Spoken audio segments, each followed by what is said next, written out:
Chapter 1, Understanding the Past. Chapter Outline. 1.1, Developing a Global Perspective. 1.2, Primary Sources. 1.3, Causation and Interpretation in History. Introduction. What is history? Is it simply a record of things people have done?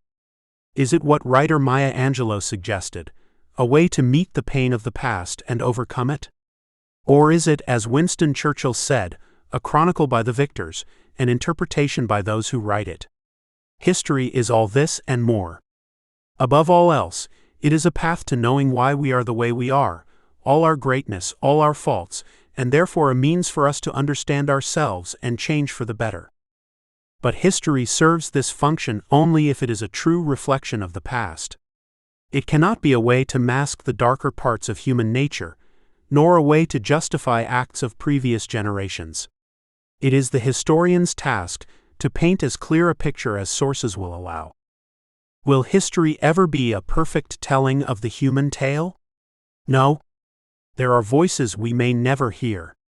Yet each new history book written and each new source uncovered reveal an ever more precise record of events around the world. Figure 1.1. You are about to take a journey into human history. 1.1, Developing a Global Perspective. Learning Objectives. By the end of this section, you will be able to identify the role history plays in higher education. Discuss the ways in which the study of history can build skills for lifelong learning and success. Explain how the features of this text will optimize your learning experience. From the legends of Troy heralded by Homer to the contents of digital archives accessed by modern students, the human story has fascinated and instructed those who have tried to understand its complexities. Knowing the past has long been considered a mark of civilization, and its study has never been more important. We have all heard the philosopher George Santayana's observation: those who do not learn from history are doomed to repeat it.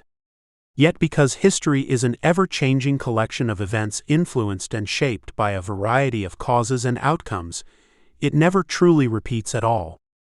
Santayana's comment rings true, however, in that we can discern patterns of human behavior by careful study of the past. To know history is to know ourselves, and understanding history's nuances opens our imaginations to the possibilities each new situation creates. It is this knowledge of possibilities that allows the student of history to see the present with more clarity and prescience. World history as preparation for life after college. History is more than a series of names and dates. Those are simply its building blocks, the pieces necessary for completing the whole picture. History is a story, the human story, that connects us both to each other and to the generations that lived before us. And today we study history in a way that grounds students in this shared past, while also preparing them for their futures.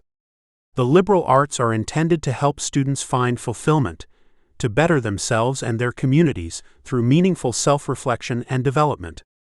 But they have also always prepared students to enter the workplace by honing career skills. To say that a world history class prepares students for the workplace is simply to acknowledge what has always been true. This world history text has several key features that will help you understand the past in ways that are relevant to the present. Perhaps most important is its recognition that the study of world history prepares us to meet modern challenges. To cover the history of the whole world is daunting, perhaps, but a student must be prepared to engage with the globalization processes that have dominated history for the past few centuries. People around the globe are more integrated than ever by social and economic forces that transcend national boundaries. Both your private and public lives will require knowledge of the world and its people. Understanding the diversity of peoples and ideas and possessing cultural empathy and awareness will allow you to meet global complexities with competence.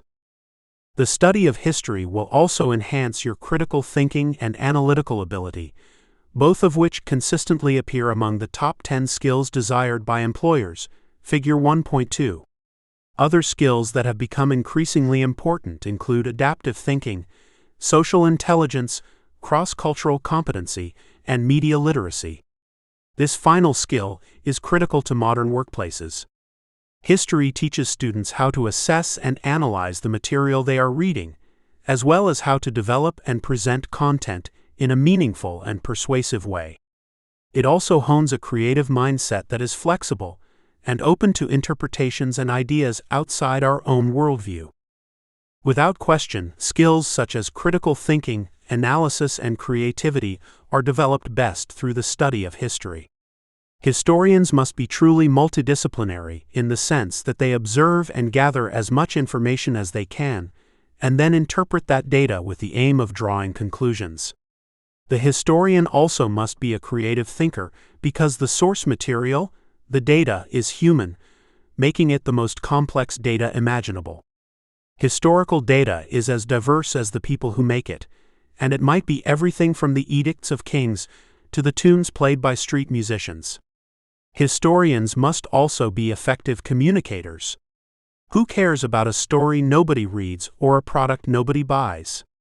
What company in the world could not use and value someone who can think critically and creatively, and then explain and communicate effectively?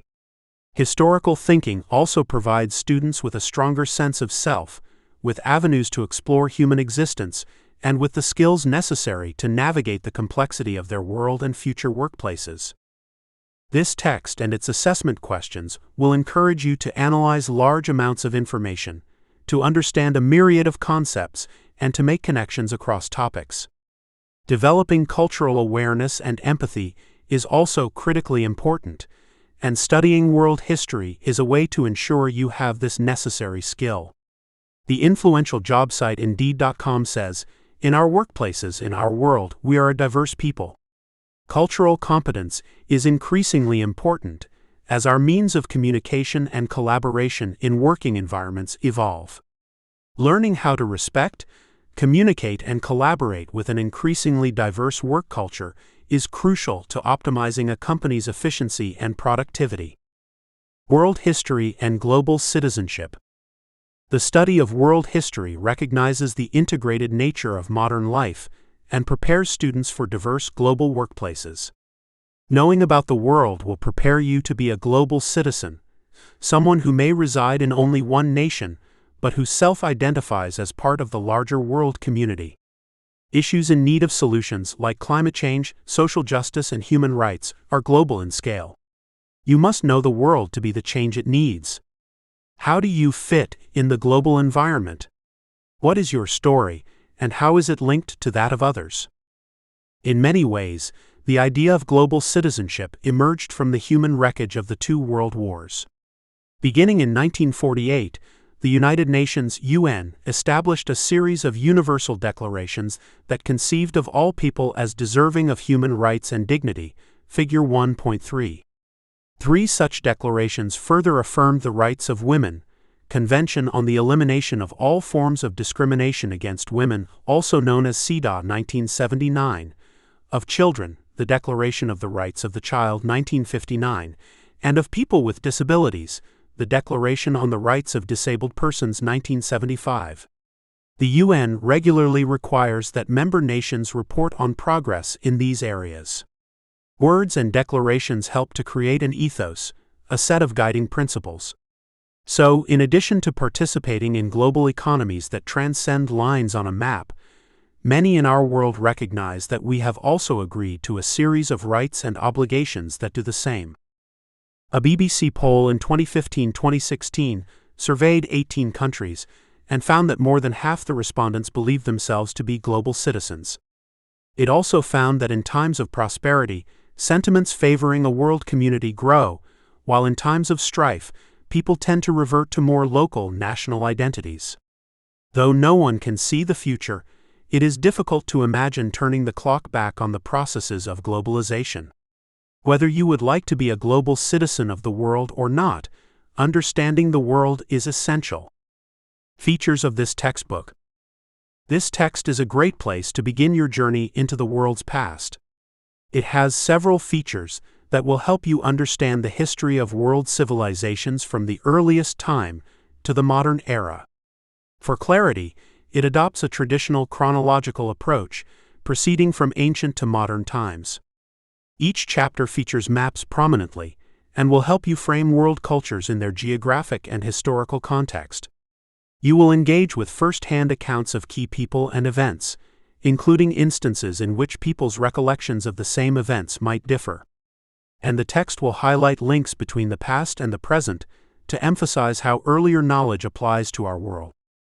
Of particular note are the feature boxes within each chapter. These present documents and images from the eras you are studying. Sometimes you will be guided outside the text, such as in the link to learning boxes, to explore other digital resources that clarify content, expand on ideas, and highlight interesting new work happening in the field. Finally, where appropriate, the text will offer material relevant to your current experiences to help you understand the links between the past and the present. Following is a quick reference to these features. In their own words, feature boxes present a source composed in the period the chapter covers and allow you to examine it in context, learning how to critically analyze source material. A short series of questions will help to guide your analysis. Dueling voices. Feature boxes present either an ongoing historical debate or conflicting reports of the same event or idea that were written around the time it occurred or emerged. Beyond the book. In Beyond the Book feature boxes, you can explore the value of art, architecture, music, film, and other physical objects as sources in interpreting history. The goal is to demonstrate that the human story resides in a great deal more than just the written word itself. You may also have the opportunity to do some experiential learning. The Past Meets the Present. The Past Meets the Present feature boxes ask you to understand the connections between the material in the chapter and the present. They will prompt you to think about the relevance of a particular historical issue in today's world. Because this is a global history, we tried to be true to the essence of world cultures by presenting people's names in forms as close as possible to their language of origin. These spelling choices have been made by experts in their field based on current research. For example, the text uses the pinyin system of transliteration for writing Chinese names, as opposed to the older Wade-Giles system, because pinyin is the system adopted by the People's Republic of China and more closely approximates the sounds of Mandarin Chinese. In languages using the Latin alphabet, accents have been retained on all personal names, Hernán Cortés, Napoleon Bonaparte. However, in transliterated languages such as Chinese and Arabic, we have avoided accents and apostrophes whenever possible, unless they are necessary to aid pronunciation and enhance readability. In naming events, places, and other items of historical interest, we have generally chosen the most commonly encountered English variants. Finally, dates are given using the Gregorian calendar, the international standard for civil calendars, with BCE to indicate developments occurring before the Common Era and CE to mark events in our own era. The study of world history also requires a strong understanding of geography. You might assume that maps are fairly cut and dried. After all, we can clearly demonstrate where things are, can't we? For most of history, however, this was not actually the case. Maps are some of the most contested pieces of historical evidence we have because they were almost always made from the perspective of the one making the map, not as an objective practice. Most civilizations put themselves at the center of their known world, for instance. Maps have also been used to aid in the conquest and suppression of peoples. During the Age of Exploration, the Pope arbitrarily divided inhabited territory that was new to Europeans and granted it to Spain and Portugal. Centuries later in Berlin, Germany, European diplomats drew lines on a map of Africa to apportion territory among colonial powers. Think of how written history might change if our surviving maps were indigenous in origin. Even when humanity acquired knowledge of the size and space of things, maps remained inaccurate, often showing Europe as larger than it is, and regions of the global south, Latin America, Africa, and parts of Asia and Oceania as smaller than their actual size.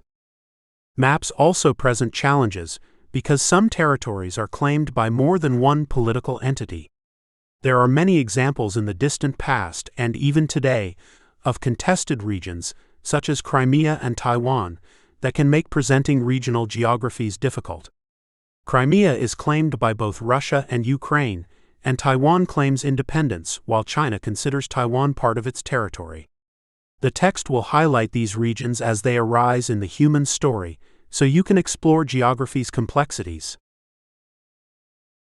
1.2 Primary Sources. Learning Objectives. By the end of this section, you will be able to identify different types of primary sources, analyze primary sources in a historical context, interpret primary sources effectively. Historians develop interpretations of the past based on source material, and we do the same in this book. From ancient hieroglyphs to works of art to blog posts, from histories and biographies written by later scholars to Google Maps, sources help us build our interpretations of the human story. Learning to evaluate documents and images.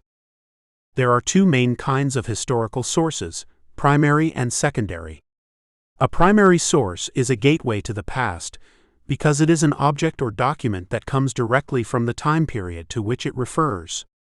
Primary sources might be government documents, menus from restaurants, diaries, letters, musical instruments, photographs, portraits drawn from life, songs, and so on. If a historian is looking at ancient Egypt, a statue of a pharaoh is a primary source for that time period, as are hieroglyphs that tell of the pharaoh's reign. Primary sources, when we have them, are considered more valuable than other sources because they are as close in time as we can get to the events being studied. Think, for example, of a court trial.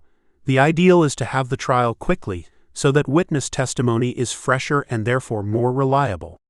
With the passage of time, people can forget, they might subconsciously add or take away parts of a memory, and they may be influenced to interpret events differently. A secondary source is one written or created after the fact.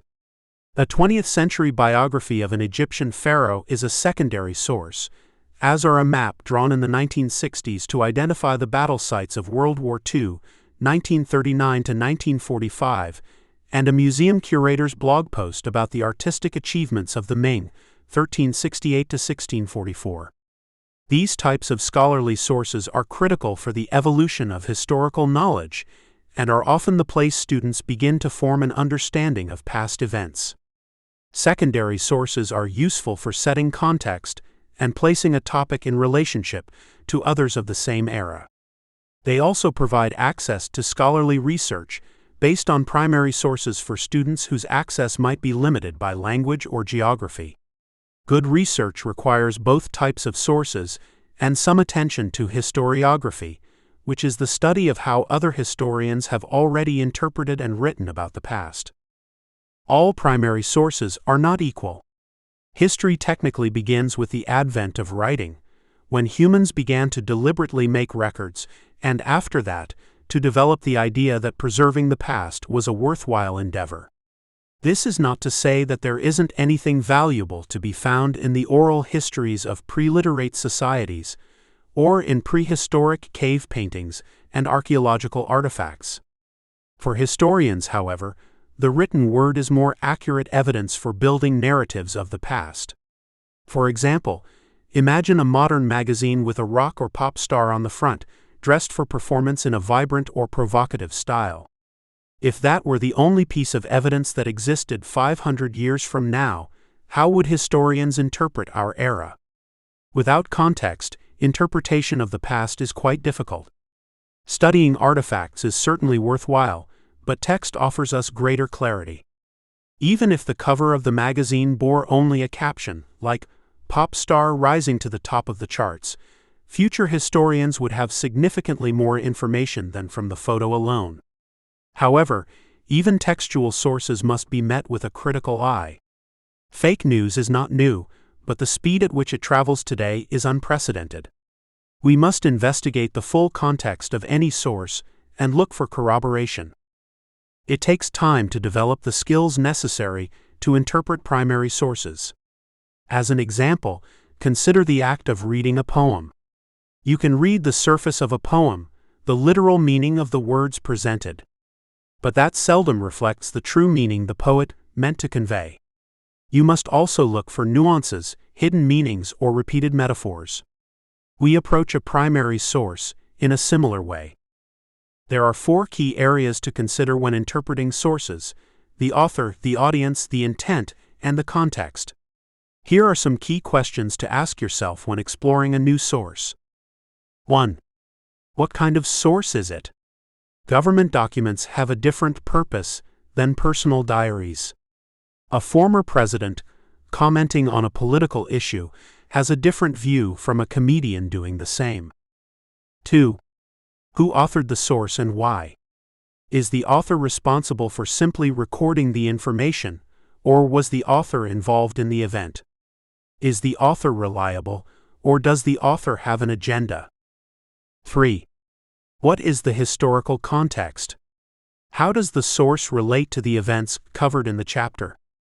None of the answers disqualify a source from adding value, but precisely what that source brings to the overall picture depends heavily on those answers. In a world where many sources are available in digital format, searching online, as many students do, is a convenient way of doing research. But the internet has just as much misinformation as it has legitimate sources. Historians evaluate the strength of both primary and secondary sources, especially online. How do we decide what a good source is? Some clues are more obvious than others. For example, it is unlikely any truly scholarly material will be found on the first page of a Google search, unless the search terms include key phrases or use targeted search engines such as Google Scholar. Online encyclopedias may be a good place to start your research, but they should be only a springboard to more refined study. Your work is only as strong as the sources you use. Whether you are writing a paper, a discussion post online, or even a creative writing piece, the better your sources, the more persuasive will be your writing.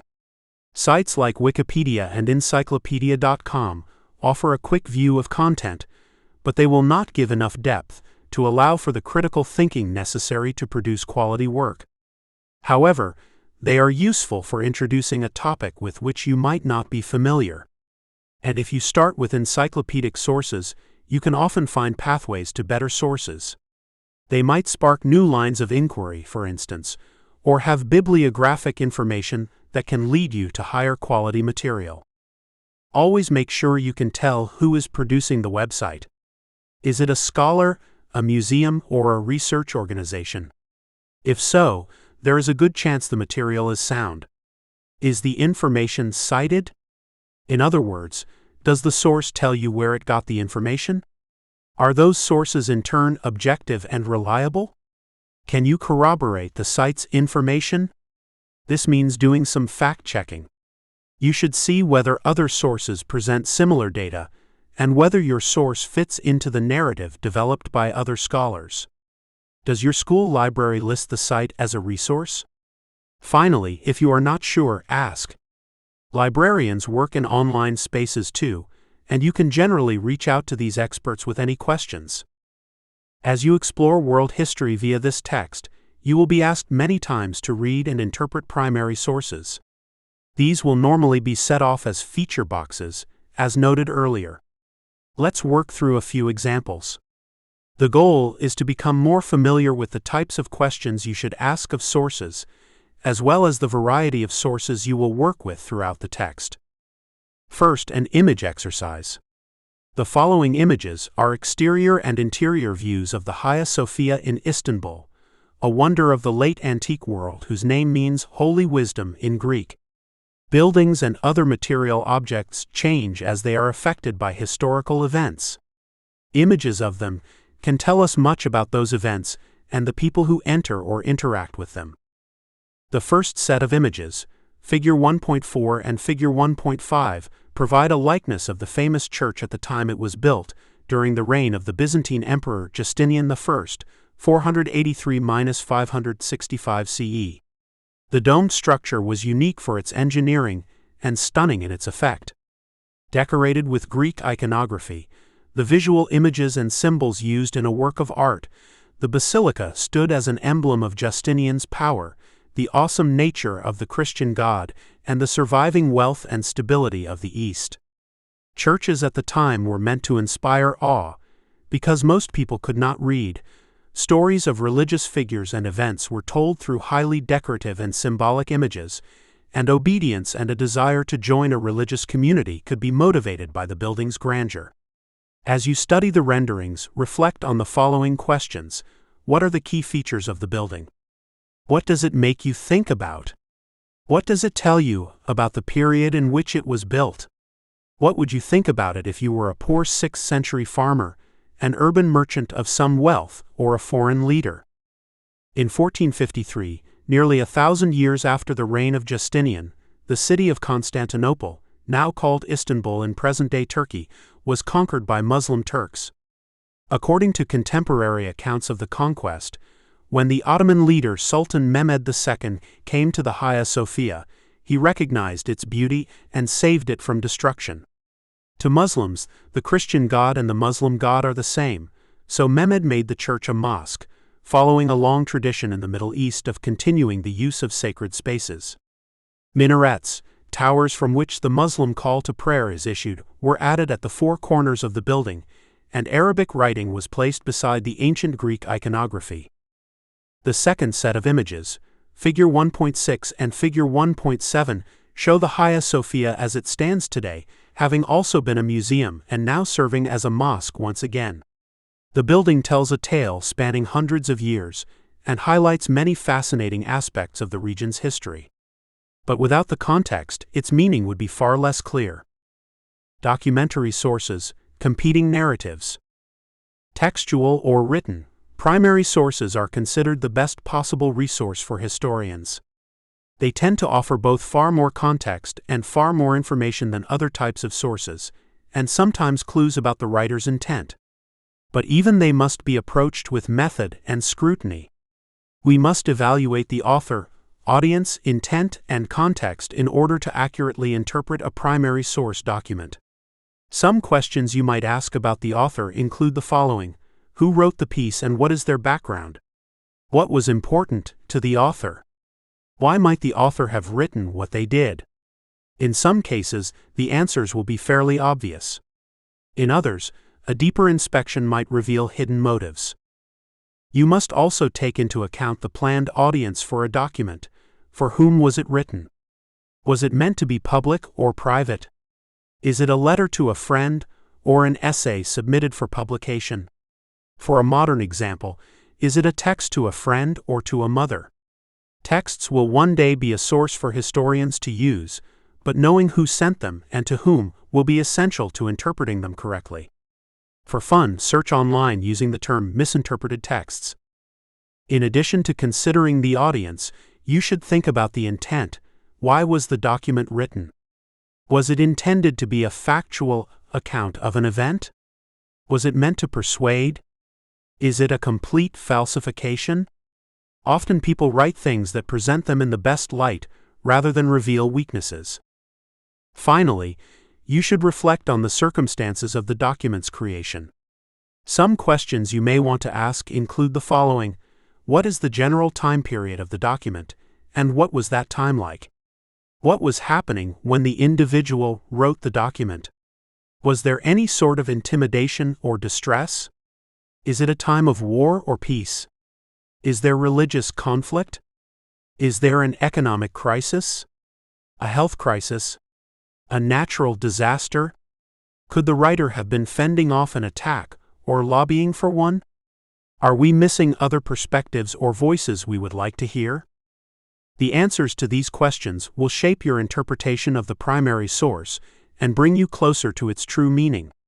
Most text-based sources have meanings beyond the obvious, and it is the historian's job to uncover these. Be sure to keep these questions in mind throughout this course, and whenever you undertake historical research or are considering the accuracy of information you encounter. Figure 1.8. To gain experience using these questions, consider the two accounts in the Spanish arrival in the Aztec capital, written relatively close to each other in time and dealing with similar subjects from different perspectives. According to the first account, written in 1519 by Hernán Cortés, indigenous people in the Americas were thrilled to become subjects of Spain when European colonizers arrived. The Aztec, telling of their encounter with the Spanish, relate that the Spaniards killed even the unarmed, which seemed barbaric to the author. What should historians do with such widely competing texts? How do they decide what each one adds to the true story of the conquest of Mexico? As you read, keep these questions in mind. Dueling voices. The Spanish arrival in the Aztec capital. Hernán Cortés was a Spanish conquistador who conquered the Aztec Empire in what is now central Mexico in 1521. An ambitious but brutal young man seeking fame and fortune, Cortés wrote a series of letters to Charles V, describing his exploits in the hope of raising himself in the king's esteem. In the following letter, written in 1519, Cortés recounts his conquest of Tenochtitlan, the Aztec capital, and describes the indigenous people he encountered. The letter is followed by an Aztec account of the conquest that describes an event known as the Massacre in the Great Temple, an attack on nobles and warriors who had gathered in Tenochtitlan to celebrate a religious festival. The attack was conducted by Pedro de Alvarado, who had been left in charge while Cortés was absent from the city. At the time of the massacre, Moctezuma, the Aztec ruler, was under house arrest, having previously greeted Cortés on his arrival and invited him into the sacred city. In my former dispatch, Most Excellent Prince, I gave a list of the cities and towns that had to that time voluntarily submitted to your authority, together with those I had reduced by conquest. I also mentioned having received information from the natives of a certain great lord, called Mutexuma, who according to their computation of distances, dwelt 90 or 100 leagues from the coast and the port where I had disembarked, and that, trusting in the greatness of God and the confidence inspired by the royal name of your Highness, I proposed to go and see him wherever he might be. I also recollect having assured your Highness that he should be taken either dead or alive, or become a subject to the royal throne of your Majesty. With this determination, I departed from the city of Sempao, to which I gave the name of Sevilla, on the 16th of August, with 15 horse and 300 infantry, all in the best condition for war in which I was able, or the time permitted me to render them. I also left the whole province of Sempao, and all the mountainous region adjacent to the town, containing 50,000 warriors, and 50 towns and fortresses, in peace and security, and firm in their allegiance to your Majesty, as they have remained to the present time. Although they were subjects of Mutexuma, yet according to the information I received, they had been reduced to that condition by force within a short period, and when they had obtained through me some knowledge of your Highness, and of your great regal power, they declared their desire to become vassals of your Majesty, and to form an alliance with me. They also begged me to protect them against that mighty lord, who used violent and tyrannical measures to keep them in subjection, and took from them their sons to be slain, and offered as sacrifices to his idols, with many other complaints against him, in order to avoid whose tyranny they embraced the service of your Majesty. Hernán Cortés' second letter to Charles V. During this time, the people asked Moctezuma how they should celebrate their god's fiesta. He said, "Dress him in all his finery, in all his sacred ornaments." During this same time, the sun commanded that Moctezuma and Itzcoatzin, the military chief of Tlatelolco, be made prisoners. The Spaniards hanged a chief from Acolhuacan named Nezahualcantzin. They also murdered the king of Nautla, Cahualpopocatzin, by wounding him with arrows and then burning him alive. For this reason, our warriors were on guard at the Eagle Gate. But messengers came to tell them to dress the figure of Huitzilopochtli, the god of sun and war. They left their posts and went to dress him in his sacred finery, his ornaments and his paper clothing. When this had been done, the celebrants began to sing their songs. That is how they celebrated the first day of the fiesta. On the second day they began to sing again, but without warning they were all put to death. The dancers and singers were completely unarmed. The Spaniards attacked the musicians first, slashing at their hands and faces until they had killed all of them. The singers, and even the spectators, were also killed. This slaughter in the sacred patio went on for 3 hours. Then the Spaniards burst into the rooms of the temple to kill the others, those who were carrying water, or bringing fodder for the horses, or grinding meal, or sweeping, or standing watch over this work. The king Moctezuma protested, "Our lords, that is enough. What are you doing? These people are not carrying shields or macanas. Our lords, they are completely unarmed. The sun had treacherously murdered our people on the 20th day after the captain left for the coast. We allowed the captain to return to the city in peace. But on the following day, we attacked him with all our might, and that was the beginning of the war." Miguel Leon Portilla, The Broken Spears, the Aztec account of the conquest of Mexico. To whom is each author writing?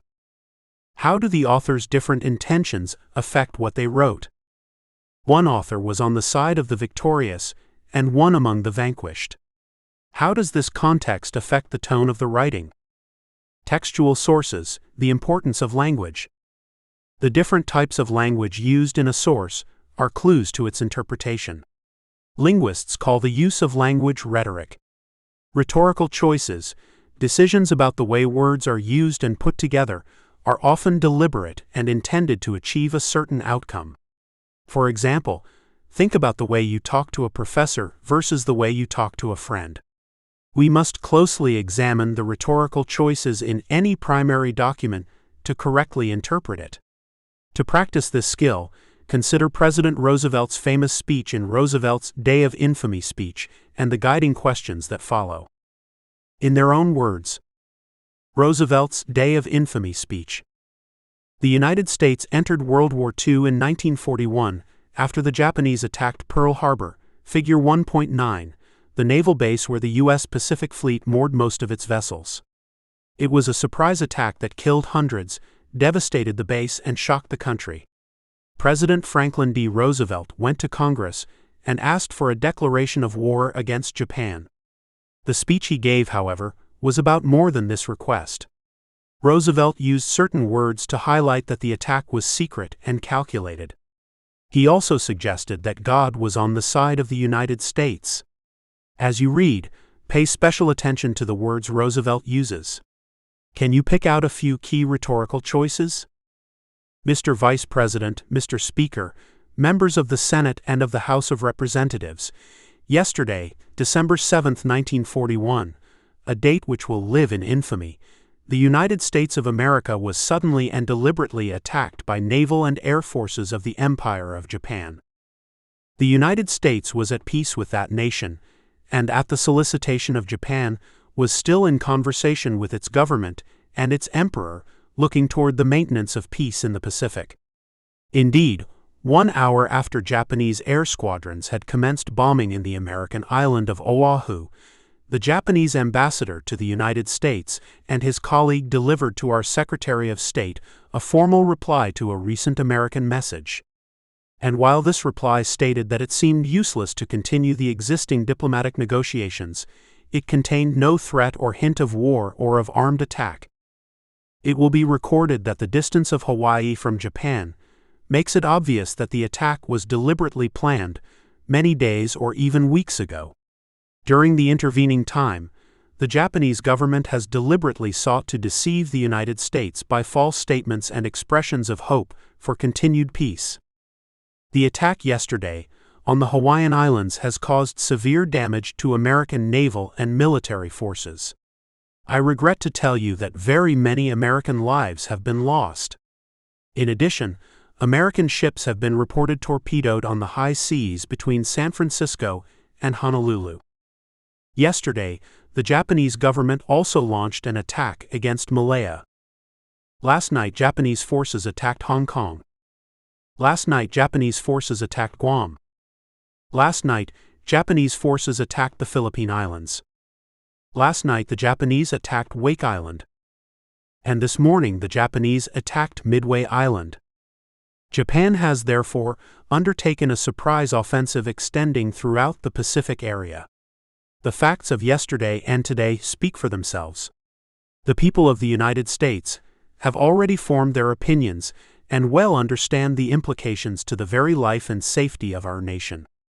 As Commander-in-Chief of the Army and Navy, I have directed that all measures be taken for our defense. But always will our whole nation remember the character of the onslaught against us. No matter how long it may take us to overcome this premeditated invasion, the American people in their righteous might will win through to absolute victory. I believe that I interpret the will of the Congress and of the people when I assert that we will not only defend ourselves to the uttermost, but will make it very certain that this form of treachery shall never again endanger us. Hostilities exist. There is no blinking at the fact that our people, our territory, and our interests are in grave danger. With confidence in our armed forces, with the unbounding determination of our people, we will gain the inevitable triumph, so help us God. I ask that the Congress declare that since the unprovoked and dastardly attack by Japan on Sunday, December 7, 1941, a state of war has existed between the United States and the Japanese Empire. Franklin D. Roosevelt, Day of Infamy. What message was Roosevelt conveying to the nation's people and to the world? What word choices did he make to convey this message? Hidden in history. Historians begin their work with a research question and seek to find the sources necessary to build an authentic narrative that answers it. One challenge is that written sources are undeniably valuable, but often leave out important details. For example, many speak only of the lives of elites. It is not terribly difficult to find information about kings, queens, and other rulers of the past, but what of their families? Their servants? What of the ordinary people who lived under their rule? Some groups of people remain hidden in our account of history because few records talk about their lives and experiences. Historians of the 1960s began to revolutionize the discipline by studying history from the bottom up. In other words, they began to focus on just those groups that had long been ignored. They used sources like church records, newspapers, and court hearings to illuminate the lives of the poor and illiterate. Court hearings were one venue in which the words of people from all backgrounds were recorded as they served as witnesses and as accused. Mothers and fathers also sought out those who could write letters for them to get pardons for loved ones convicted of crimes. These kinds of sources shed light on those whose voices were rarely heard, either while they lived or after they died.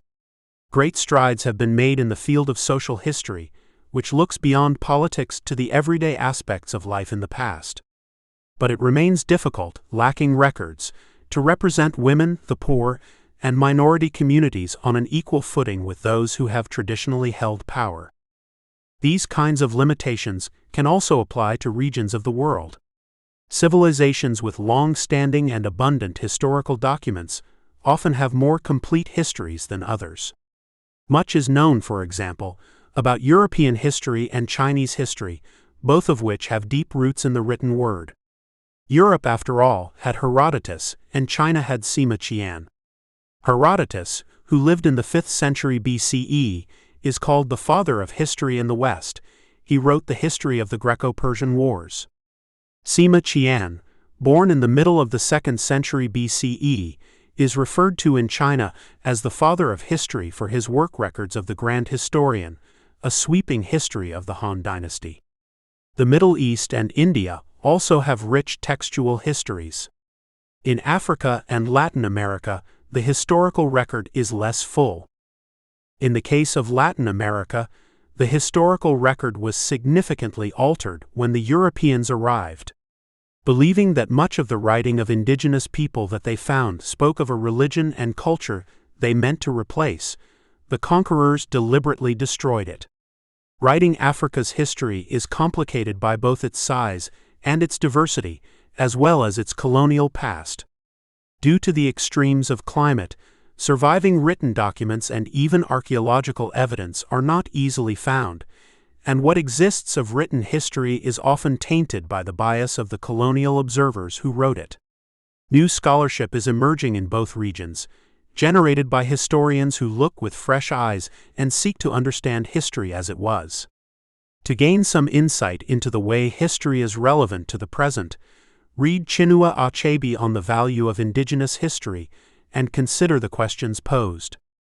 The past meets the present. Chinua Achebe on the value of indigenous history.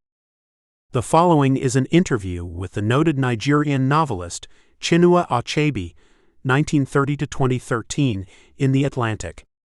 Achebe, author of several important books including Things Fall Apart, which explores the impact of British missionary work in Nigeria, speaks to both the historic legacy of colonialism, the practice of controlling another people or area, usually for economic gain, and the need to first see ourselves independently and then in relation to others, Figure 1.10. But of course, something doesn't continue to surprise you every day. After a while, I began to understand why the book Things Fall Apart had resonance. I began to understand my history even better. It wasn't as if, when I wrote it, I was an expert in the history of the world. I was a very young man. I knew I had a story, but how it fit into the story of the world, I really had no sense of that. Its meaning for my Igbo people was clear to me, but I didn't know how other people elsewhere would respond to it. Did it have any meaning or resonance for them? I realized that it did when, to give you just one example, the whole class of a girls' college in South Korea wrote to me, and each one expressed an opinion about the book. And then I learned something, which was that they had a history that was similar to the story of Things Fall Apart, the history of colonization. This I didn't know before. Their colonizer was Japan. So these people across the waters were able to relate to the story of dispossession in Africa. People from different parts of the world can respond to the same story, if it says something to them about their own history and their own experience. Chinua Achebe in Katie Bacon, An African Voice, The Atlantic. Try to sum up Chinua Achebe's words in one sentence. In what ways do you think colonialism has influenced the writing of history? 1.3. Causation and Interpretation in History. Learning Objectives. By the end of this section, you will be able to describe causation as it is used in the study of history. Identify the levels of causation. Analyze the role of interpretation in producing an accurate historical record. The study of history has always been about more than giving a recounting of past events. It is about remembering our shared past, making human connections that traverse centuries, and helping us know more about ourselves. Once we know how to muster as many facts as we can, we must consider the next step, understanding causation. Causation is the why behind events. Understanding it is the way historians get at the heart of the matter. The powerful and public forces that change society and government are also present when individuals make choices about their lives. What then are the forces that shape history, that shift it one way or another, that move people to change on both an individual and a societal level? All of us see these historical causes through the lens of our own experiences, circumstances, and value systems. Historians, particularly those trained in recent times, work to eliminate as much bias as they can, but we cannot wholly disconnect ourselves from our environment and beliefs. Bias can even sometimes act as a positive force, allowing us to look at the past in new ways. For example, historians in the 1960s and 1970s began to question their discipline's traditional focus on elites and sought out new sources that highlight the lives of more ordinary people. Driven by a bias in favor of the counterculture and politics of the era, they wanted to know more about what all people experienced. Levels of causation. In their quest for the why of an event, historians look at both the immediate and the long-term circumstances of that event. Not all causes are equally significant. We need to rank them in importance. Let us begin with a thought exercise. At this moment in your history, you are reading this textbook. Why? Perhaps you would say, because the instructor told me to, and it will be on the test. Certainly, that is a valid reason. But if you think a bit more deeply, you might also say, I want to do well in my education so I can be successful. And at an even deeper level, society tells me that education is necessary to realize my full potential, find fulfillment, and participate in the community. Think of all the other things that caused you to be here in this moment. There are no wrong answers, just explore the levels of causation behind your reading right now. Now rank them in order of importance. Which causes had the most influence on you, and which were more remote? Your response might look something like a pyramid, figure 1.11. The primary cause is the most immediate. It is the spark. The secondary cause is once removed. The tertiary cause offers the broader context. To reach a true understanding of why you are reading your text, you needed to know yourself well, understand the connection between education and career, and assess how social factors, such as the value employers place on education, influence your decision-making. The more aspects of causation historians can find, the closer they can get to the true nature of the event. Let's try another example, this one from history. Why did the United States enter World War II in 1941? In this case, the immediate cause was Japan's attack on the U.S. naval base at Pearl Harbor in Hawaii, but hostilities had been brewing for some time.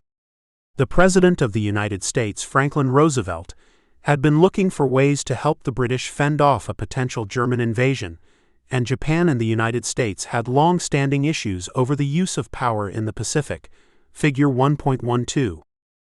Here is one more example. In 1453, Mehmed II laid siege to the city of Constantinople.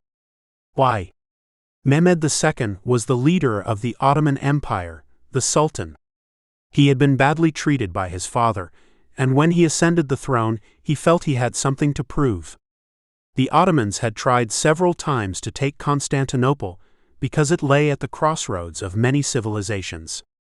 Conquest had long been a reliable mechanism for bringing new people and wealth into the Ottoman Empire and for keeping its economy prosperous. All these factors played a role in the siege undertaken by Mehmed II. Can you order them by importance? This is the point where historians usually disagree, even about events for which most of the facts are clear. A historian who believes powerful leaders are the most influential factor driving events would rank Mehmed's personal goals first, figure 1.13. Base your ranking on the strongest arguments you can make. There can be more than 3 causes to any event, of course, and because human choice always plays a role, we sometimes cannot separate events on the big stage from the smallest of personal moments in history. The context of the Ottoman Empire's continuous expansion set the scene in this example, and Mehmed II's desire to prove his ability was the spark. Before moving on, try one more example on your own. Pick a moment in history with which you are familiar and follow the same process. Interpretation in history. Hand in hand with bringing causation to light is discovering what informed the choices people made in the past. What makes people act as they do? For much of history, we found the answer in the actions of elites, czars, sultans, kings, and queens. The first historians largely concerned themselves with the study of wars and rulers, in accordance with the great man theory of history that credits leaders and heroes with triggering history's pivotal events. Although these historians gave some attention to historical detail, there was also an equal measure of bravado, exaggeration, and political spin in their work. This seemed reasonable in a world where the king's choice became everyone's choice, and where sources rarely spoke about anyone other than noble lords and ladies. That this type of history remained the norm for so long was also a function of who was writing it. In the West, Thomas Carlyle, a 19th-century Scottish historian, considered the study of the lives of big men enough to understand all of history. Higher education was the privilege of only the rich. It must have seemed quite natural to believe that only the elites could move history. These ideas began to change, however, if slowly. In the early 19th century, a new school of thought called Romanticism emerged. The Romantics believed there was greatness in everyday life. Even a small flower was worthy of a poem, and the plight of a lowly squire was as important as the worries of the great lord of the manor, for both were essential actors in the human experience. The advent of romantic art, poetry, music, and novels paved the way for a broad re-examination of what was worth knowing and studying. Writing a little later, in 1860, the Russian novelist Leo Tolstoy argued that there is more to history than the actions of one person. In his novel War and Peace, he contended that the general mass of men who participate in history are the ones who truly cause events. Dueling voices. Great men or everyone? In an 1840 lecture on heroes, Thomas Carlyle coined the term great men to describe the kind of history he considered worthy, the study of elite men in positions of power. In his novel War and Peace, the Russian novelist Leo Tolstoy argued that there is far more to history than the actions of one person. In the following excerpts, consider the viewpoint of each writer. As I take it, universal history, the history of what man has accomplished in this world, is at bottom the history of the great men who have worked here. They were the leaders of men, these great ones, the modelers, patterns, and in a wide sense creators, of whatsoever the general mass of men contrive to do or to attain. All things that we see standing accomplished in the world are properly the outer material result, the practical realization and embodiment of thoughts that dwelt in the great men sent into the world. The soul of the whole world's history, it may justly be considered, were the history of these. We cannot look, however imperfectly, upon a great man, without gaining something by him. He is the living light fountain, which it is good and pleasant to be near. The light which enlightens, which has enlightened the darkness of the world, and this not as a kindled lamp only, but rather as a natural luminary shining by the gift of heaven, a flowing light fountain, as I say, of native original insight, of manhood and heroic nobleness, in whose radiance all souls feel that it is well with them. Thomas Carlyle, Lecture on Heroes. In historical events, where the actions of men are the subject of observation, the first and most primitive approximation to present itself was the will of the gods, and after that, the will of those who stood in the most prominent position, the heroes of history. But we need only penetrate to the essence of any historic event, which lies in the activity of the general mass of men who take part in it, to be convinced that the will of the historic hero does not control the actions of the mass, but is itself continually controlled. It may seem to be a matter of indifference whether we understand the meaning of historical events this way or that. Yet there is the same difference between a man who says that the people of the West moved on the East because Napoleon wished it, and a man who says that this happened because it had to happen, as there is between those who declared that the earth was stationary and that the planets moved round it, and those who admitted that they did not know what upheld the earth, but knew there were laws directing its movement and that of the other planets. There is and can be no cause of an historical event except the one cause of all causes.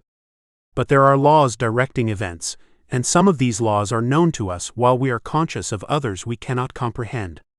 The discovery of these laws is only possible when we have quite abandoned the attempt to find the cause in the will of some one man, just as the discovery of the laws of the motion of the planets was possible only when men abandoned the conception of the fixity of the earth.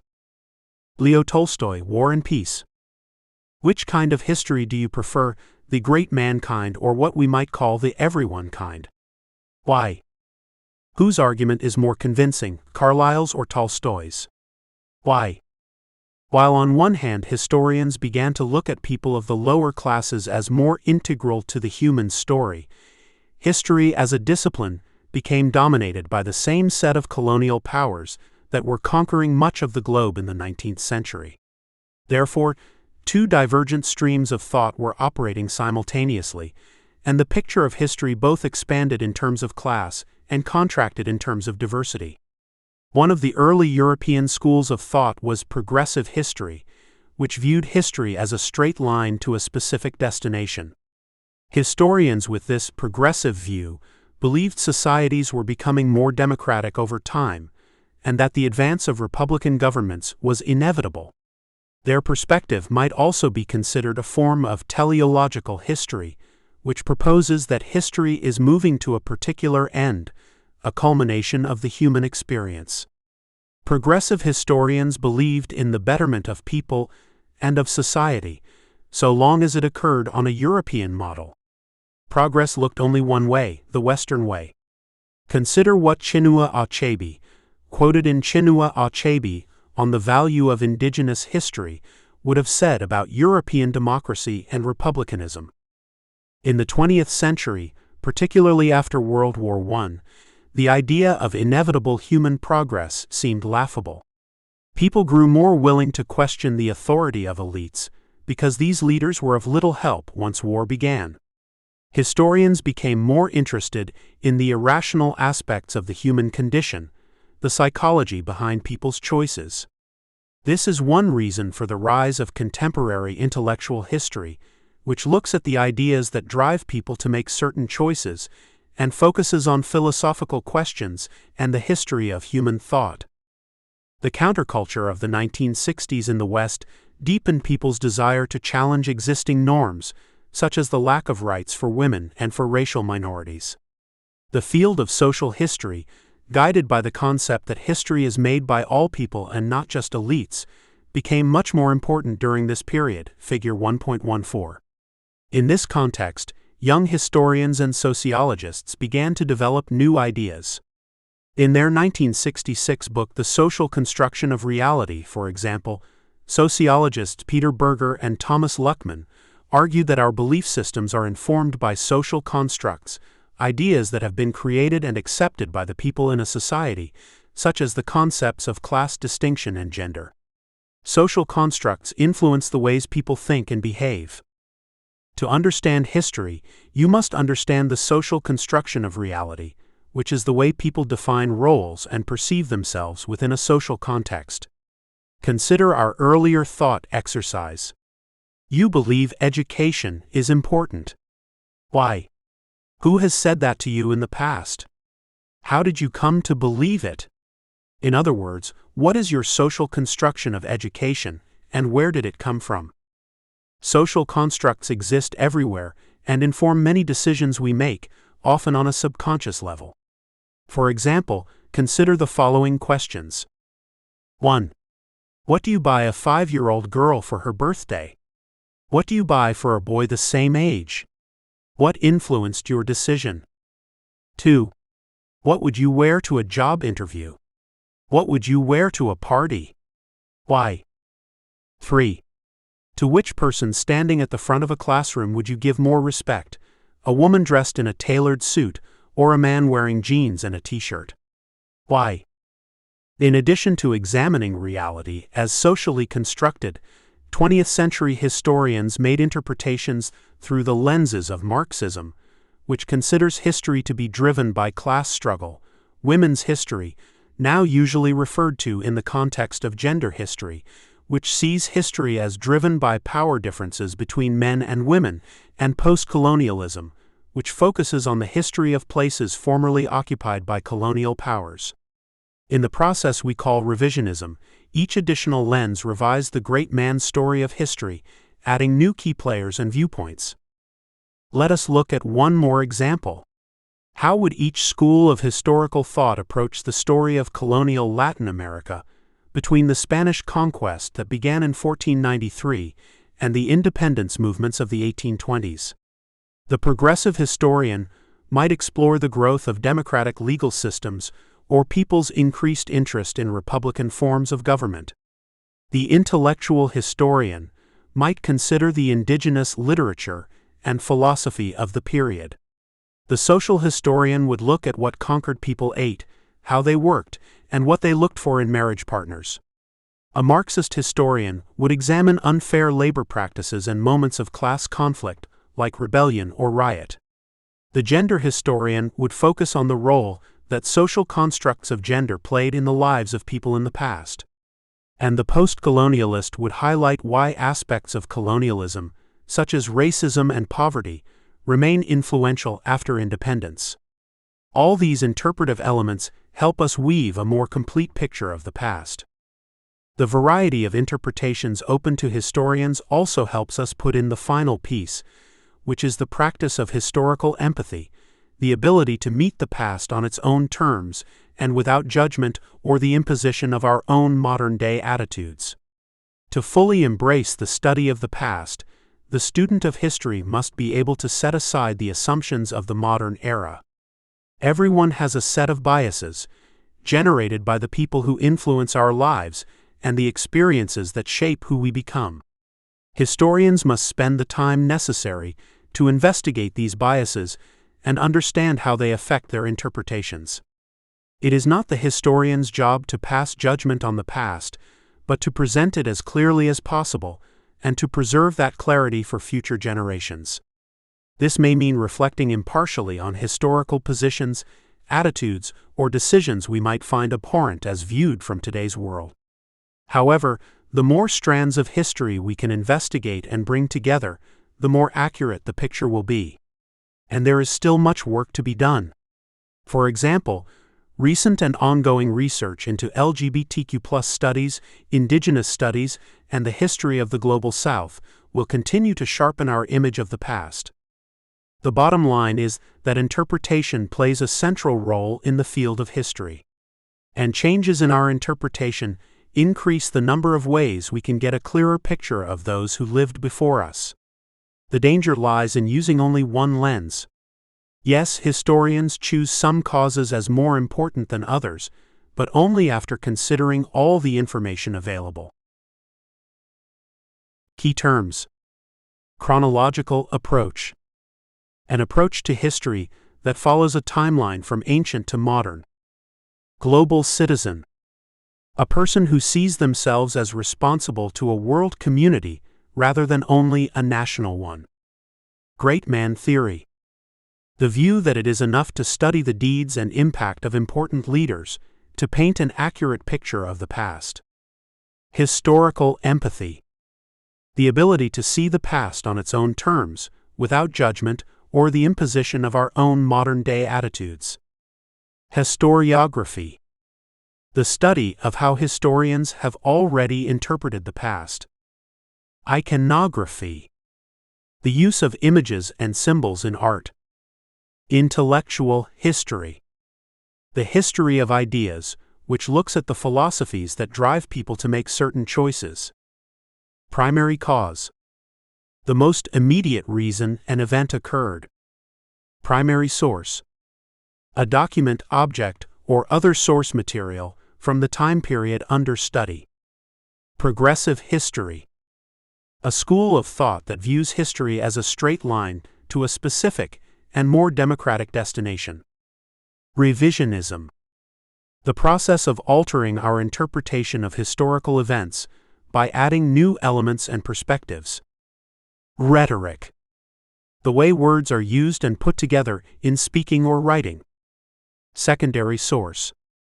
A document, object, or other source material, written or created after the time period under study.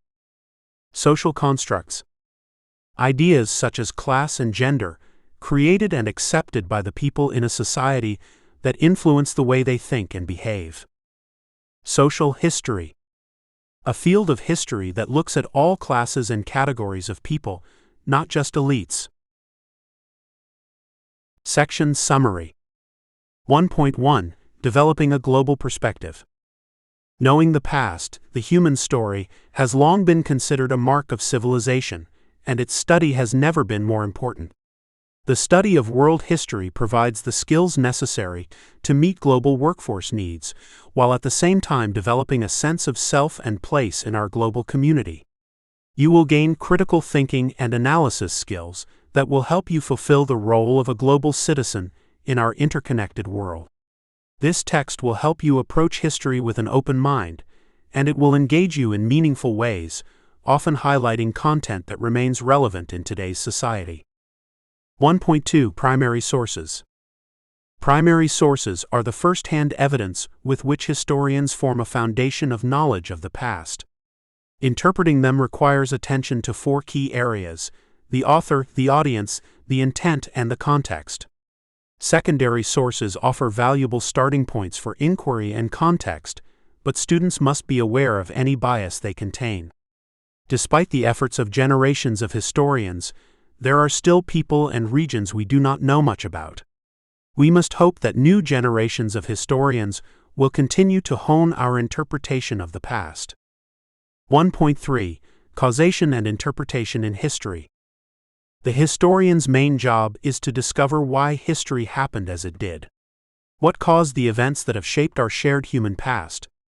To answer this question, historians apply rigorous interpretive methodology rooted in the search for causation.